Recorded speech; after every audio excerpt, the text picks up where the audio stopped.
I think many of the people in the attendees are plants, and they're subjected to 30 minutes of party propaganda before the thing even starts. 450 people are definitely not representative of Albertans, especially ones that have been coerced and propagandized before it even starts. Once a conspiracy, suddenly truth, fact, and how everything does in fact make sense in the end. I'm Jasmine Lane. Subscribe, follow, like, comment your thoughts down below, and share this video. And if you needed a little bit more proof that corporate welfare socialism doesn't work, we have a few more examples for you today, as well as some breaking news about the Liberals' deficit, the Liberals' budget, and wow, are you ever going to like this one? And by like, I mean detest. Another business has had to close its doors and get rid of thousands of employees, not because of Trump, not because of tariffs, but because of our own Liberal government in Canada. It's weird how they banned weapons that weren't hurting anybody. They pushed EVs that nobody can afford, that we don't even have the infrastructure for if we could afford them, and the weather certainly doesn't help. And now they also want to censor your cell phone. All that and more coming up today on Over Opinionated. Because at the end of the day, what really matters is what somebody believes. Because everything they believe will determine the policy and decisions they make. And he's at the top. And so he's a self-proclaimed globalist. That's what he believes. And his decisions are going to impact your bottom line, because he's going to spend and spend and spend your money, not his. And wow, this is really one that you need to share with all of your Liberal voting friends. According to StatsCan, $49.5 billion of investments have left Canada since Mark Carney became Prime Minister. And why is this?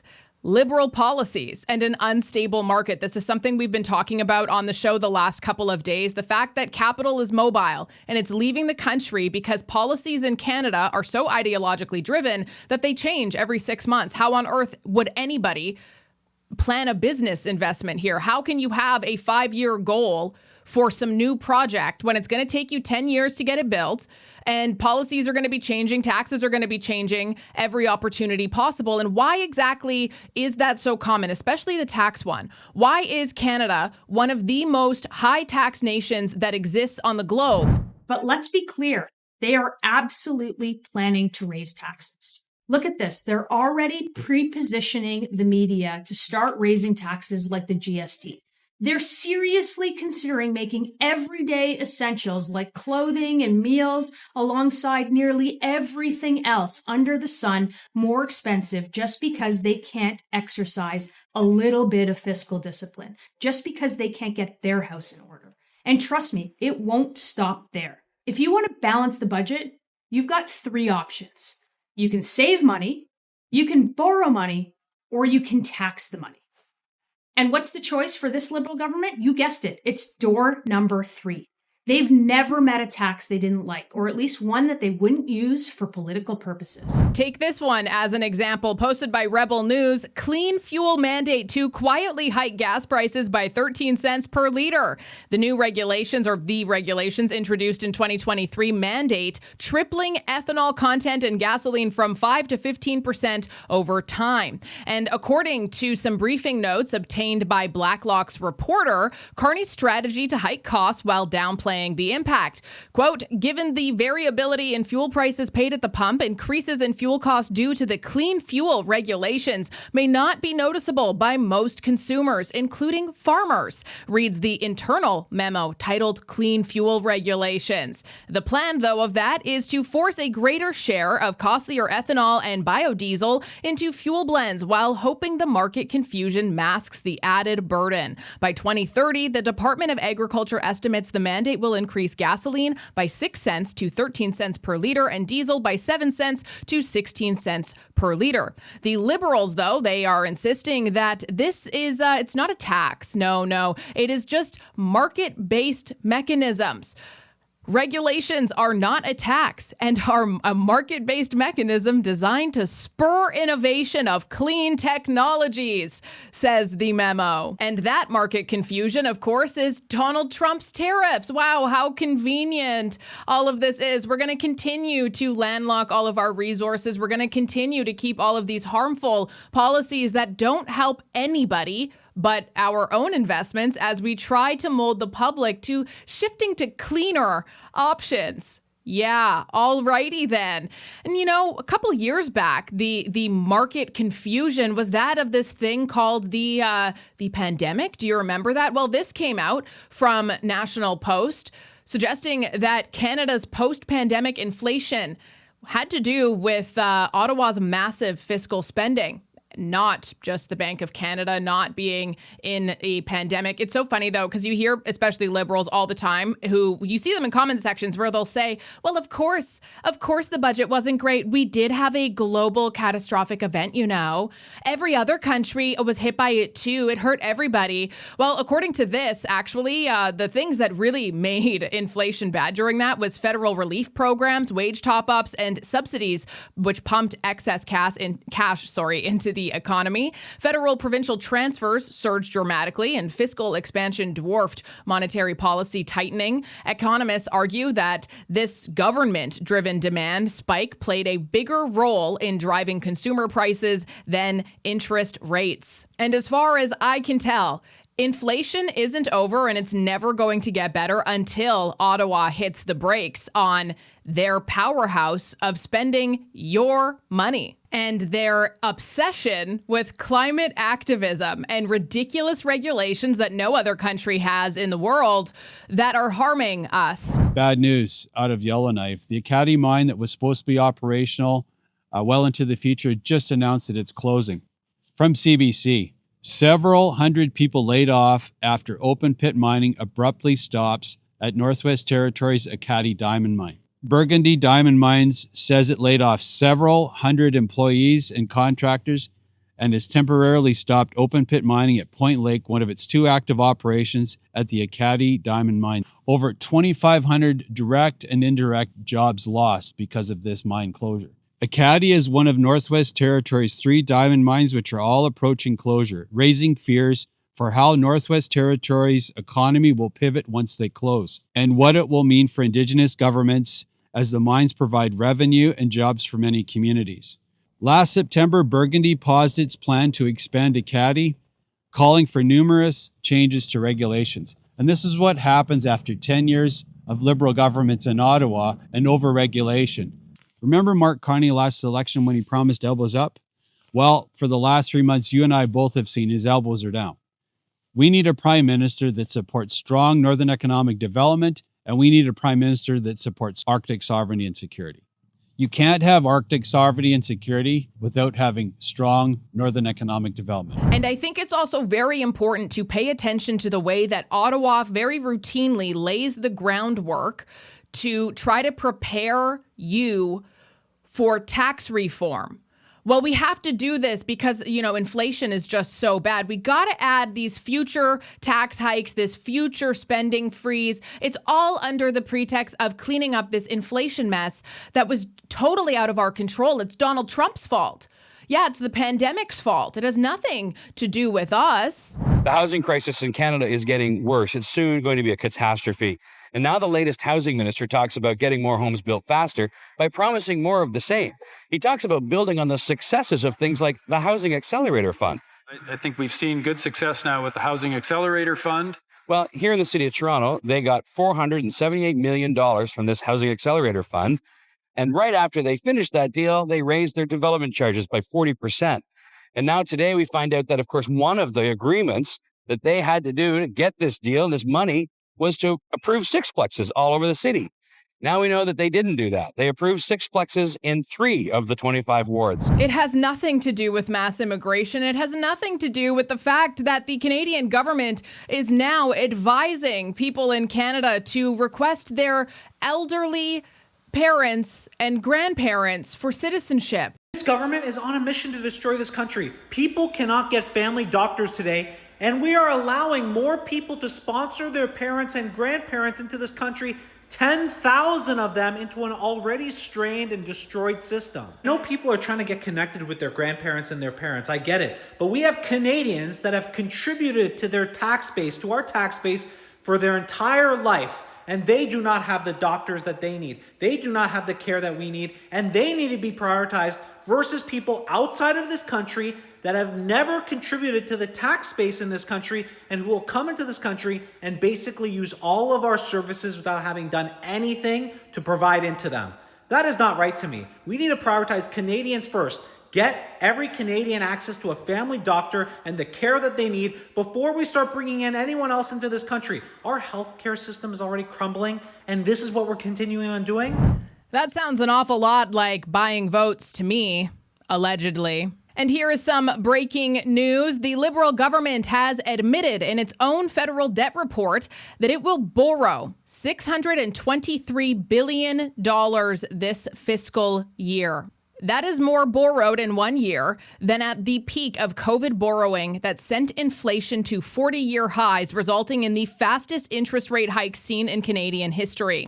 Carney's reckless deficit spending is ballooning Canada's debt at the cost of higher inflation, borrowing costs, and interest rates for Canadians. Moving on to Donald Trump, Canada, Mark Carney, priorities. Yeah, we're going to really build Canada strong, hey, while we don't do anything about anything that is affecting our citizens.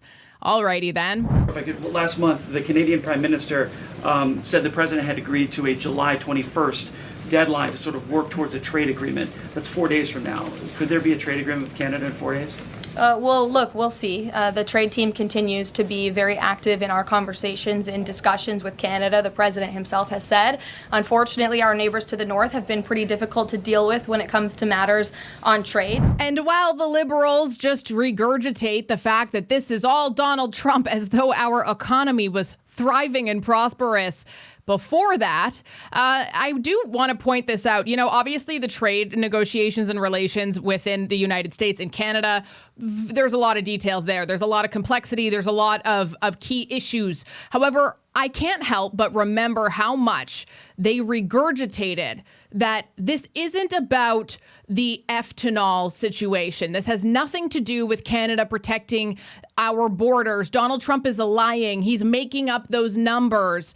And wow, this might hurt your heart, but this is such a shocking comparison. Donald Trump on July 16th told a crowd at the White House, which included dozens of family members of ethanol poisoning victims, that China will honor a deal he made with Chinese leader Xi Jinping during his first term and sentence people to unalive for that type of manufacturing and distribution. He made the remarks during a signing ceremony for the Halt All Lethal Trafficking of Ethanol Act. The death penalty is going to be imposed on people from China that make it and send it to our country, Trump said. I believe that this is going to happen soon, which is fascinating when you consider Mark Carney saying it's not a problem. It's totally not a problem at all. Now, for all of the Liberals who say so frequently, it's not about that. It's not an issue. He's lying. Just explain to me then why he's taking that so seriously. That would just be really insightful. I'd love to hear why you think Donald Trump is taking it so seriously if he doesn't care and it's not about that. And going back to that clip of Michelle Ferreri about what it is that people believe, right? So in Canada, we have Prime Minister Mark Carney, who is elbows deep in cozy ties with China. So let's just talk about this hypocrisy for a second, okay, and the really big difference here. Mark Carney was promoted to the top job despite credible reports of foreign interference benefiting his campaign. Reports that the Liberals and media rushed to downplay. I'm actually just going to read this because I posted this on X last night. Paul Chang, the former MP under scrutiny for calling for his conservative opposition to be kidnapped and likely removed by Chinese authorities for speaking out against the CCP and being pro-democracy, who was then publicly forgiven by Carney and allowed to stay on until the RCMP got involved. This is a really big one, by the way. If you want to take what Donald Trump just said, and I don't know how this only just came to me last night. Meanwhile, David Eby handed a $1 billion contract to a Chinese state-linked shipbuilder to manufacture BC ferries at a time when China is the leading source of precursors fueling Canada's own opioid crisis, fueling what is getting into the United States. This is a well-known fact. And you just handed over our shipping manufacturing to a Chinese-owned company. Huh? Wow. Okay, fascinating. Also, so much for Build Canada, Invest in Canada, spend your money in Canada. Here you go, China. And let's also not forget just how much Mark Carney has been praised in Chinese state media and the Globe and Mail, regularly now publishing op-eds, pushing strategic partnership with China as if public trust hasn't already been shattered. And the Globe and Mail, by the way, is one of the #1 sponsors of the Century Initiative, which is one of Mark Carney's advisors, Mark Wiseman's businesses, right? Something that Mark Carney's also been deeply involved with. We've played clips on that before, which also kind of makes sense. The whole 10,000 Canadian citizens who are now being encouraged to get the rest of their family over here. Fascinating. And, you know, despite all of this stuff that is deeply concerning, the Canadian government has done everything they possibly can to omit, deflect, and pretend as though this isn't a problem. But what is the real problem when it comes to China and Canada? What's their real focus? It has nothing to do with that crisis. Instead, it has to do with banning TikTok. And I just laugh at this. Like, it is so pathetic. It is so dumb. Who came up with this idea? So a while back, I think this was about last year sometime, Justin Trudeau had said that TikTok corporate headquarters, whatever, had to be removed from Canada. There were a number of people who lost their jobs because of that. And he said that they had to be removed from Canada due to security issues that they had without much evidence or data to support them. But by removing TikTok's corporate, all you did was ruin your own ability to have a first point of contact and to be able to investigate things like because Canadians can still use TikTok, right? So all of these security concerns are still there. You're worried about them spying on you, using your data, privacy infringements, whatever. All of that is still there. The only thing that we got was the worst of both worlds, where security concerns, yep, we still got them. Oversight, that's severely weakened. Accountability, we have none. We have nobody to talk to now because TikTok has been banned from operating in Canada, as well as the jobs and content partnerships that previously existed through TikTok for Canadian content creators. That was your priority, really? When we have China doing some foreign meddling in our elections proven, when we have China who wants to take out our own Canadian citizens, when we have people tied to the CCP within the Liberal Party, and your concern is TikTok? As far as I can tell, this is just my deeper hypothesis here. The ban on TikTok had absolutely nothing to do with anything other than political theater, because at the time, Trump was saying he was going to ban it. That has since been reversed. In fact, Trump was the reason why they ended up continuing operating in the United States. That was thanks to his election. This was nothing more than Canada's desire to piggyback on America and look tough on national security while giving a $1 billion contract from BC Ferries to a Chinese CCP company. Like, are you freaking kidding me right now? Wow. But it's Russia, Russian foreign interference, guys. That's what we got to be scared of, which is so funny because there's actually a ton of evidence to support Chinese foreign interference. In fact, our media talks about it a lot, and there's nothing other than deflection to support Russian interference.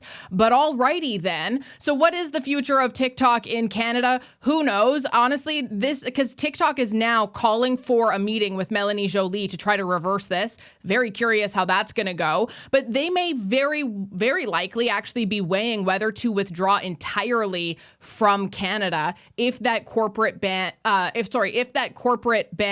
stands. I also think it's really important for you to know TikTok actually supported 19,000 plus jobs in 2024 and contributed $2.3 billion to the Canadian economy. It was $2.3 billion to Canada's GDP last year. That's according to Retail Insider. But if you talk about the insanity, if you talk about how stupid so much of this is, well, according to this political commentator on CTV, you're just propagandized. Yeah, you totally are. and you shouldn't be taken seriously because, oh gosh, my goodness, you're just a plant.